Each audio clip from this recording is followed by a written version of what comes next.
comment savons-nous que la restauration est terminée et que nous pouvons entrer dans le mariage?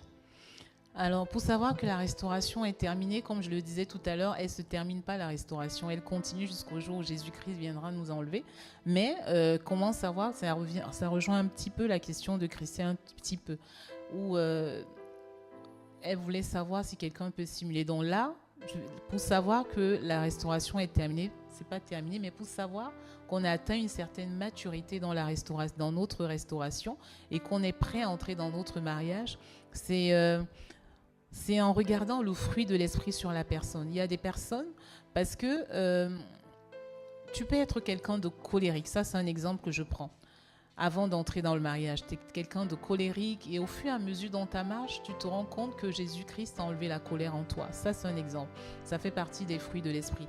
C'est quelqu'un, pour savoir que quelqu'un atteint une certaine maturité dans sa restauration, c'est le fruit de l'esprit que cette personne dégage. Pardon.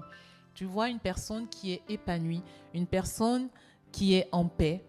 Et c'est surtout ton guide spirituel, ton pasteur qui peut te confirmer que tu es prête à entrer dans ton mariage, que tu es restaurée pour pouvoir entrer dans ton mariage.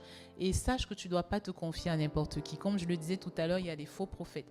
Et les faux prophètes, généralement, ce n'est pas le pasteur.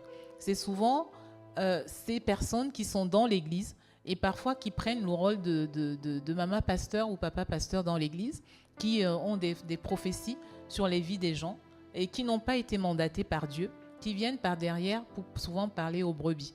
Donc faites attention souvent à qui vous vous adressez dans une église ou même dans la vie. Il ne faut pas se confier à n'importe qui.